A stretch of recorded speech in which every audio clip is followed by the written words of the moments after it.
মালিক? আরে বাঁশ কাটতে যাচ্ছি রে। এই মোটা কাটাইটাকে নিয়ে তুমি মাছ কাটতে যাচ্ছ? মালিক, এক কোপে ওই শালার মুন্ডটা উড়িয়ে দাও তো, তাহলে ও বুঝতে পারবে যে আমার মধ্যে কত ধার আছে। ওর কথা বাদ দে তো, আমার মনে হয় ওর ভেতরে জলের বদলে কেউ চুল্লু ভরে দিয়েছে, তাই ও চোখে দেখতে পাচ্ছে না। শালা চুল্লুখোর, শালা তোর বাপ চুল্লুখোর রে। ওই চল চল, বাঁশ বাগানে চল, দেরি হয়ে যাচ্ছে। হ্যাঁ চলো চলো। এ খোকা, তোমার বাড়িতে কি পায়খানা টায়খানা নেই নাকি যে তুমি একদম বাঁশ বাগানে হাঁটতে চলে এসছো? কেন, আমার হাতে কি আছে দেখতে পাচ্ছিস না?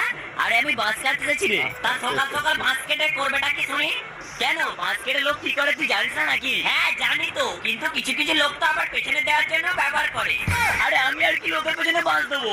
শালা লোক তো আমার পেছনেই বাঁশ দিয়ে চলে যায়। চার চার কাঁদতে হবে না, ওই পাশের আছড়া মাছটাকে কেটে নিয়ে ঘরে চলে যাও। ঠিক আছে দাঁড়া, আমি তাহলে এই বাঁশটা কেটে নিচ্ছি। হ্যাঁ এইরকম তো পুরো আমার সেইখানে কোপ মেরে দিল গো।